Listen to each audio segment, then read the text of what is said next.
आत्म प्रिय धर्म बंधु, आपके भीतर बैठे परमात्मा को नमन करती हूँ एवं मेरे जीवन में आए हुए समस्त महान उपकारियों के उपकारों को याद करते हुए उन सभी महान आत्माओं के चरणों में वंदन नमन प्रणाम करती हूँ।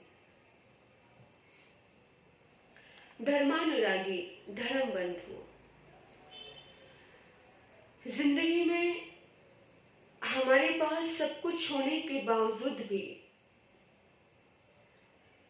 मन की शांति कहीं खो जाती है।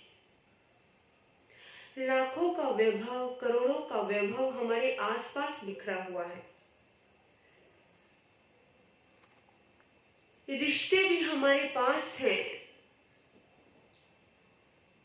संसार के सारे वैभव, सारी सुख सुविधाएं हमारे पास हैं, फिर भी हमें शांति नहीं।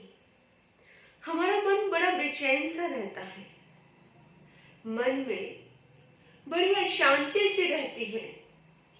क्यों होता है ऐसा एक व्यक्ति के साथ नहीं, ऐसा बहुत सारे लोगों के साथ होता है। लगभग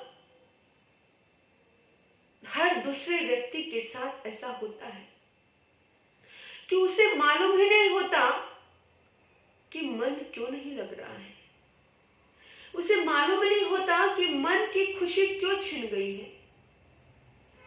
भीतर में सुख की, आनंद की अनुभूति क्यों नहीं हो रही है। हर किसी को चाहिए सुख, हर किसी को चाहिए आनंद, हर किसी को चाहिए खुशियां, लेकिन जो चाहत है वही तो नहीं मिल रही। क्यों? विचार किया है कभी कि क्यों नहीं मिलता? भागती फिरती थी दुनिया जब तलब करते थे हम। भागती फिरती थी दुनिया जब तलब करते थे हम। जब ना हमने की तो वो आने को बेकरार है। जब हम चाहतों के पीछे पड़े रहते हैं, जब हम चाहत के पीछे दौड़ते रहते हैं, तमन्नाओं और इच्छाओं को पूर्ति करने में जुट जाते हैं,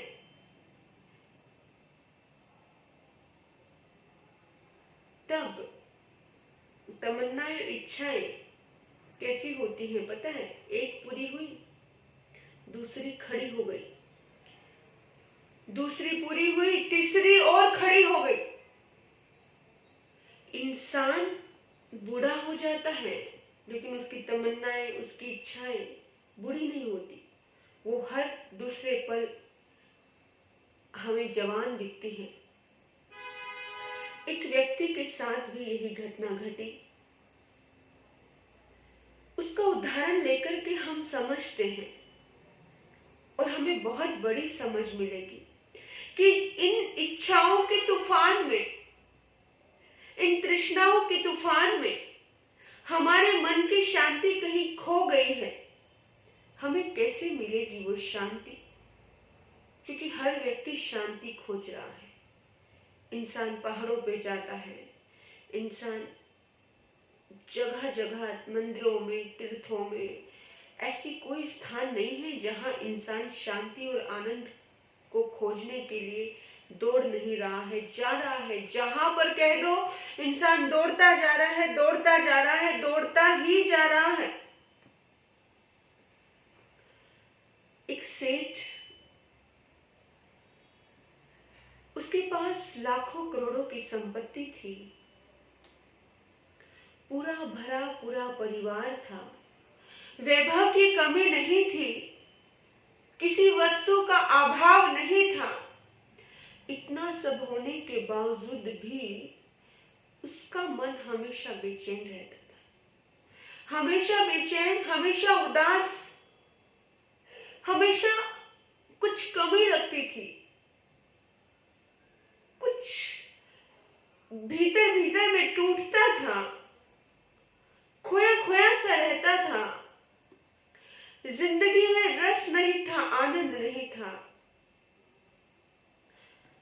दिन तो उसने अपने जीने के तरीके बदले। अक्सर लोग कहते हैं कि मन ना लगे तो ये कर लो, वो कर लो, ऐसा कर लो, वैसा कर लो।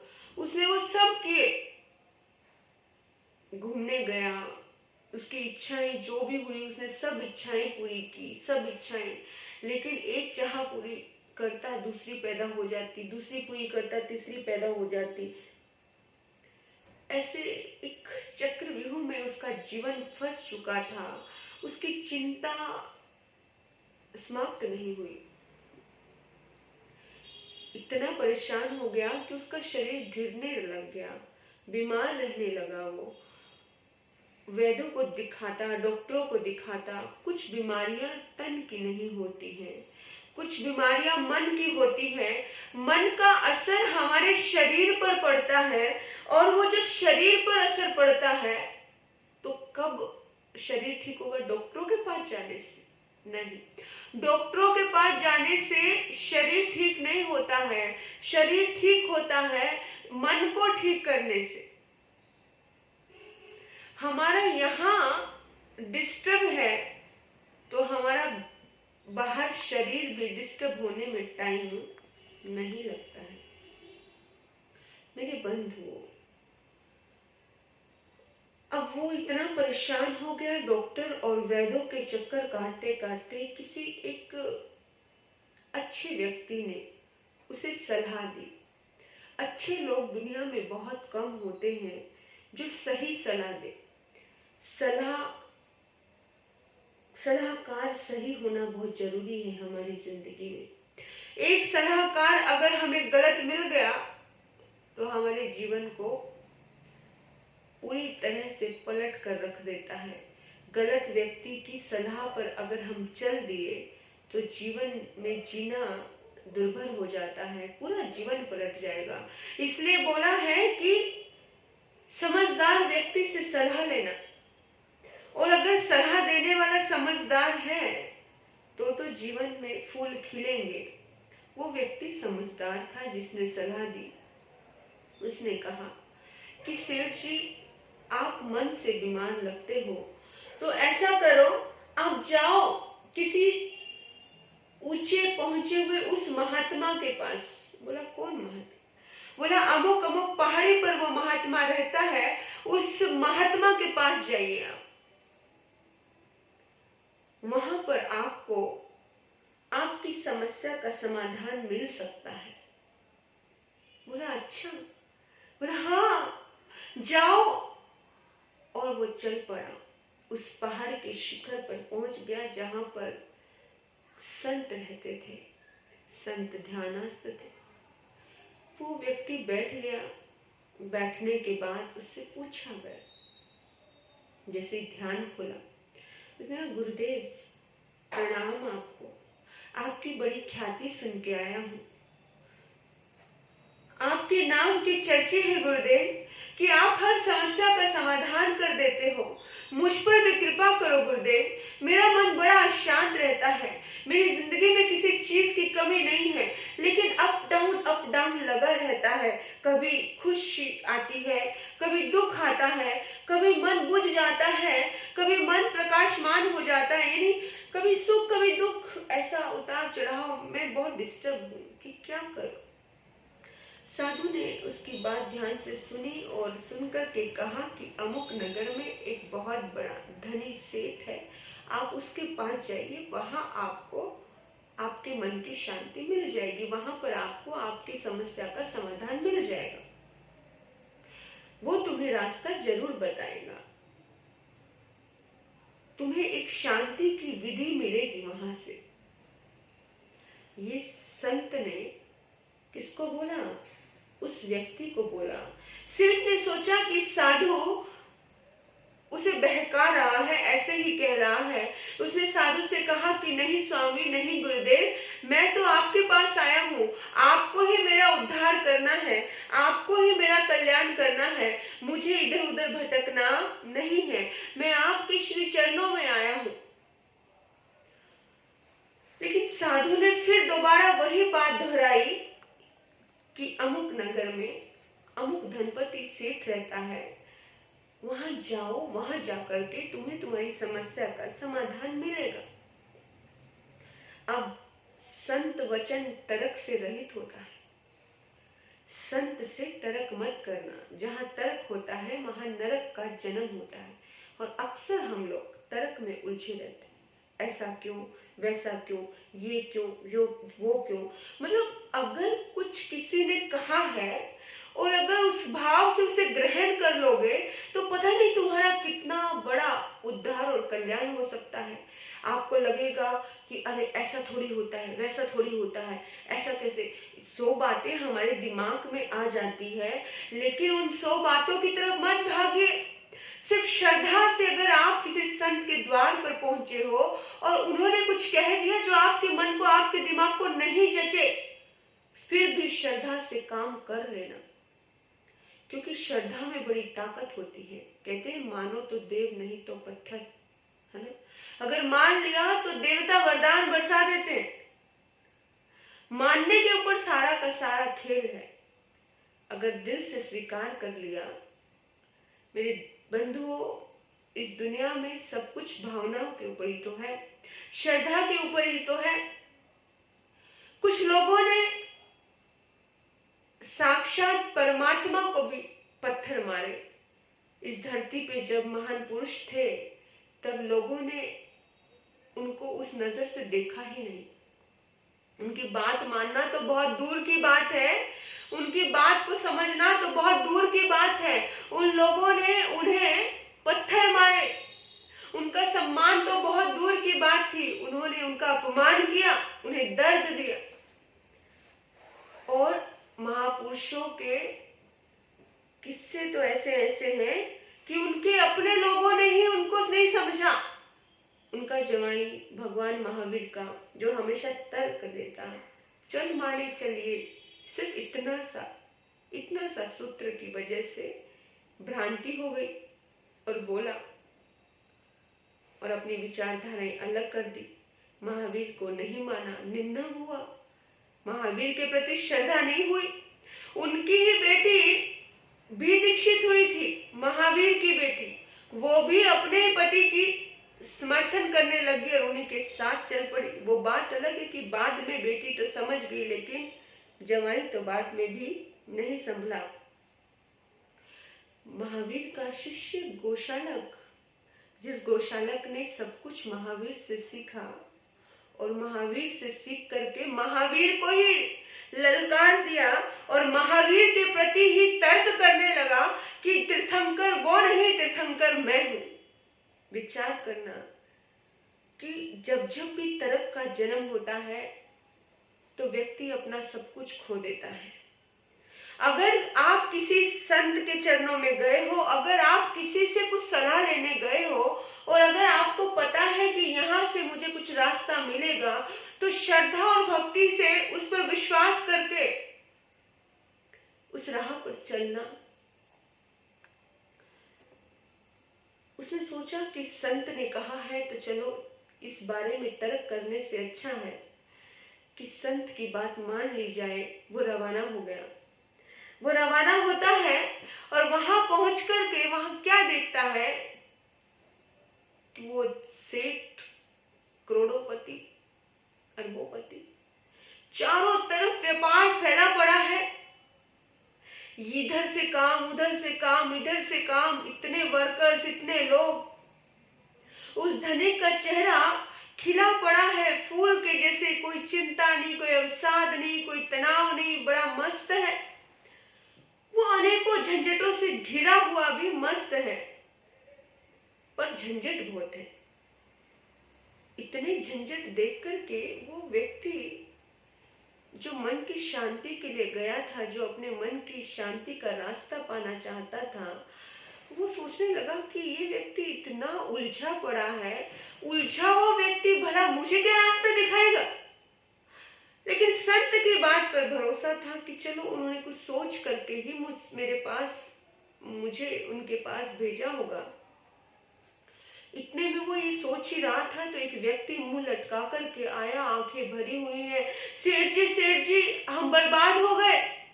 बोला क्या हुआ? सेठ जी, हमारे सारे के सारे समुद्र में जहाज डूब गए, हमारे माल का लाखों का करोड़ों का नुकसान हो गया सेठ जी, हम क्या करें? उद्योगपति के चेहरे पर मुस्कान खोई नहीं। उसने कहा, मुनीम जी, इसमें परेशान होने की क्या बात है? अरे व्यापार तो ऐसा ही होता है, कभी घी घना, कभी मुट्ठी चना, और कभी वो भी मना। इसे ही तो व्यापार कहते हैं। कभी नुकसान होता है, कभी फायदा होता है, कोई बात नहीं।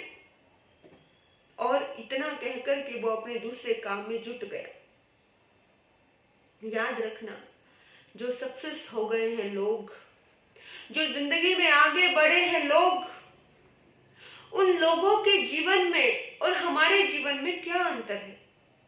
वही 24 घंटे हमारे पास है, और जो सक्सेस हो गए वही 24 घंटे उनके पास भी है। वैसे ही सुख उनके जीवन में भी आता है, दुख भी उनके जीवन में आता है, जैसे सुख दुख हमारे जीवन में आता है। जिस तरह से कोई अच्छा हमें कहता है और कोई बुरा हमें कहता है, इसी तरह से उन सक्सेस लोगों के लिए भी कोई अच्छा कहता है, कोई बुरा कहता है। मैं कहूंगी कि महावीर हो, राम हो, बुद्ध हो, कृष्ण हो, सबके लिए सबने बुरा भी कहा और अच्छा भी कहा, लेकिन जब अच्छा कहा तो वो फूले नहीं, और जब बुरा कहा उन्होंने लेट गो कर दिए, छोड़ दिए, वो पकड़ के नहीं बैठे रहे। ये बात बहुत गहरी है, बहुत गहरी। जब इंसान की जिंदगी में कुछ ऐसे पल आते हैं और दर्द वाले पल, और इंसान उन दर्द वाले पल को पकड़ के बैठता है, बार बार उसे याद आते हैं, बार बार उससे परेशान होता है। इन सक्सेस बनना है, आगे बढ़ना है, तो बुरी चीज को, बुरे वक्त को झटकना सीखो, क्योंकि झटकोगे तो आगे बढ़ पाओगे। उसको लेकर के बैठे रहे तो आप डिप्रेशन में चले जाओगे। इनमें सबकी जिंदगी में फेलियर का समय आया है। जब जब भी उन्होंने असफलता देखी है, बहुत से लोगों ने देखी असफलता, जो आज सफल है, बहुत से लोगों के किस्से आप सुनते होंगे। सब कहते हैं कि मेरी लाइफ में ऐसा पल था, वैसा पल था, लेकिन उस पल से उन्हें आगे बढ़ने की ताकत मिली। तो कैसे मिलती है ताकत, पता है? ये आपको भी पता चलेगा। ये ताकत हमें कहां से प्राप्त करनी है। उसने देखा, और उसने देख करके कि नुकसान हो गया, वो छोड़ करके दूसरी ओर अपना दिमाग लगाने लगा। और इतने में थोड़ी देर में एक व्यक्ति आया मुस्कुराते हुए। उसने कहा, सेठ जी, रुई के दाम बढ़ गए हैं, हमें लाखों करोड़ों का फायदा हुआ है। बड़ा खुश था। उसने कहा, सेठ ने, कि हाँ, इसमें खुश होने जैसा भी कुछ नहीं है, क्योंकि व्यापार है, कभी बढ़ेगा तो कभी कम होगा, ये तो चलता ही रहेगा। थोड़ी देर बाद वो आदमी आया। वो आदमी उनके पास बैठा, धनिक से कहा, मुनीम जी। सेठ ने मुनीम जी को बोला कि जिंदगी में जब भी जो भी पल आए, जितने वर्कर्स हैं उनको वो सीख देने लगा। कहने लगा कि खुश और दुख, सुखी होना या दुखी होना किसी दूसरे के हाथ में नहीं है, वो हमारे ही हाथ में है। हम परिस्थितियों की को लेकर के मत बैठे रहे कि परिस्थिति ऐसी है तो मैं सुखी, परिस्थिति वैसी है तो मैं दुखी। परिस्थिति पर की स्थिति, जब बाहर की स्थिति है ना, व्यापार क्या है, भीतर है या बाहर है? व्यापार भीतर नहीं है, व्यापार बाहर है। जब व्यापार बाहर है तो फिर स्वस्थिति क्यों बिगड़ रही है? जब समस्या बाहर है, जो खुद की स्थिति क्यों बिगड़ रही है? हम खुद की स्थिति बिगाड़ते हैं ना। समस्या जब बाहर होती है तो खुद की स्थिति बिगाड़ रहे हैं। बाहर की समस्या है तो अपने मन की स्थिति को ना बिगड़ने दे। वो हमेशा काउंसलिंग करता अपने आसपास के लोगों की, जो वहां काम कर रहे हैं, और उन आसपास के लोग भी धीरे धीरे अपना माइंड सेटअप वैसा ही बना लेते। संगत का बहुत असर पड़ता है। हम जैसे संगति में रहते हैं, हम जैसे लोगों के बीच रहते हैं, हमें उस तरीके से जीना आ जाता है। हमारे मन में, हमारे भावनाओं में वैसे ही विचार पनपने लगते हैं कि हम सोचते हैं कि सामने वाला इतना धैर्यवान है, तो हमारे भीतर में भी वो धैर्य आने लगता है। इसलिए हमेशा श्रेष्ठ व्यक्तियों के आसपास रहो, समझदार व्यक्तियों के आसपास रहो। ये सक्सेस, जो इंसान सक्सेस होना चाहता है, जो सफल होना चाहता है, उसके लिए ये बहुत बड़ा पॉइंट है। जो अपने मन की शांति चाहता है, उसके लिए एक बहुत बड़ा पॉइंट है।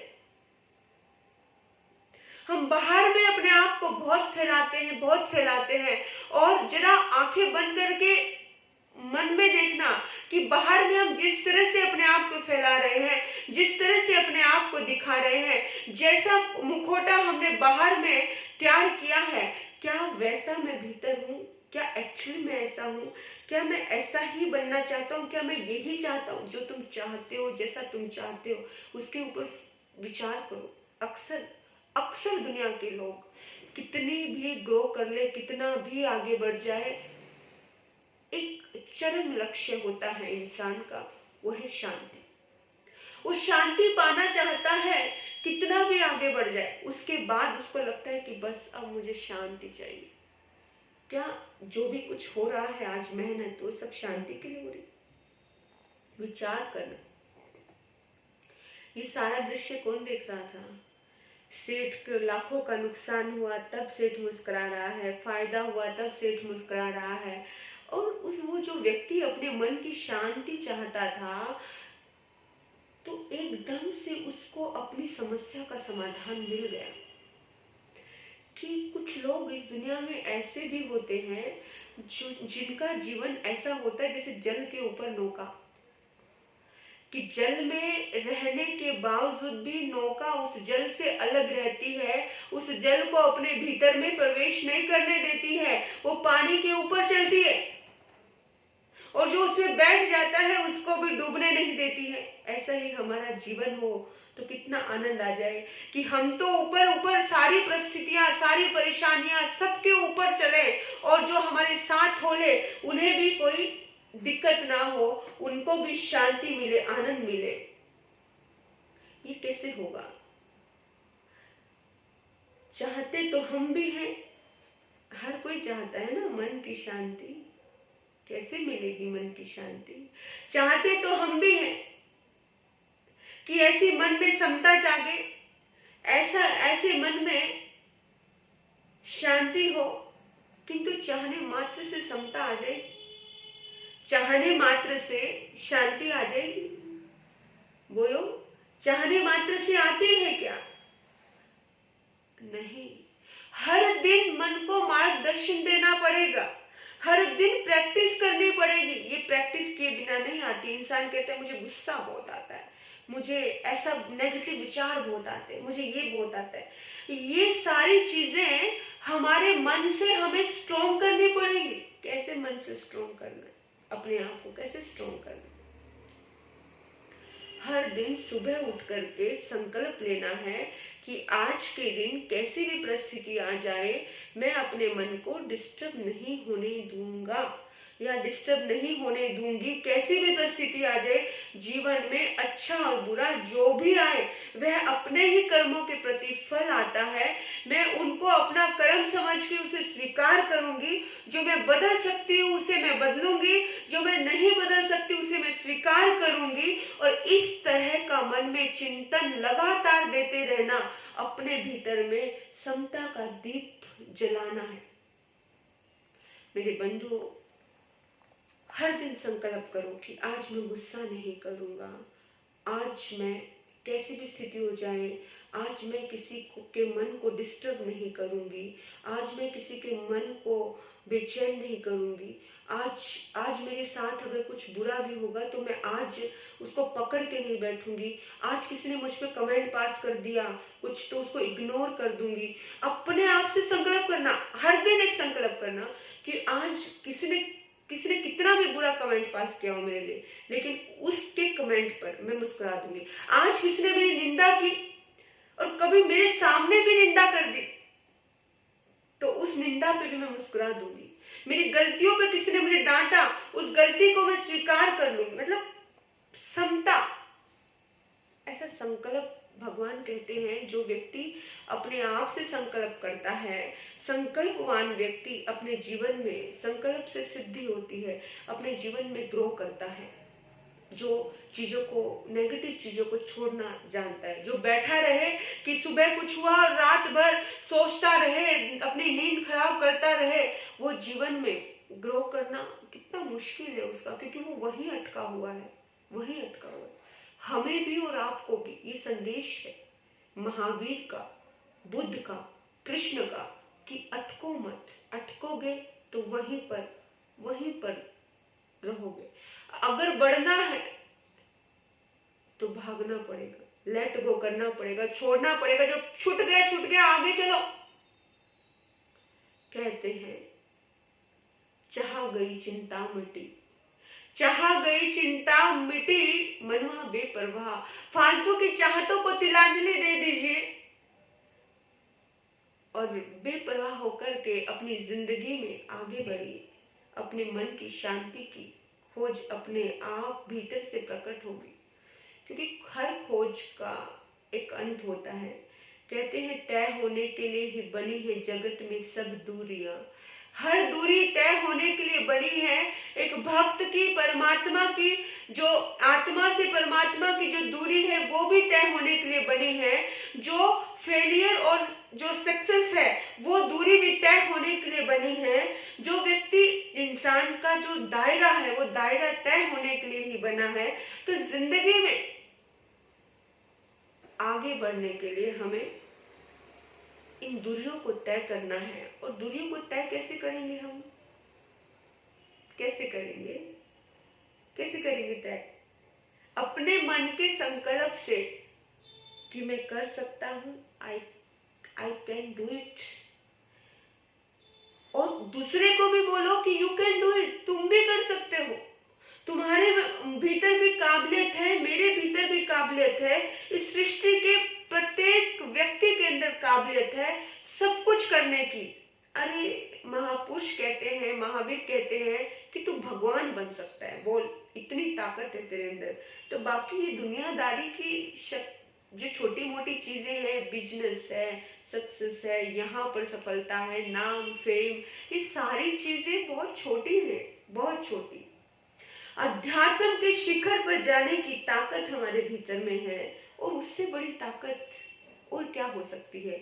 यानी कि मन की शांति का खजाना हमारे ही भीतर में है। सिर्फ ये है कि हमारे अपने मन को, अपने यहाँ को हमें सेटल करना है, अच्छी वाइब्रेशन देनी है, अच्छी समझ देनी है। और जैसे ही एक सही समझ हमने दी, जैसे ही अच्छी समझ हमने अपने आप को देनी शुरू की, हम ग्रो करते जाएंगे और इतने ग्रो करेंगे कि शुद्ध बुद्ध मुक्त होते चले जाएंगे। आपने मुझे सुना और आपने उस व्यक्ति की समस्या को भी सुना। उस व्यक्ति को तो समाधान मिल गया कि अब मुझे अपने मन पर, अपने आप पर काम करना है। तो धर्म हमेशा हमें स्वयं पर काम करना सिखाता है। तो हम खुद पर काम करें इन्हीं सद्भाव से। ओम शांति, ओम शांति, ओम शांति।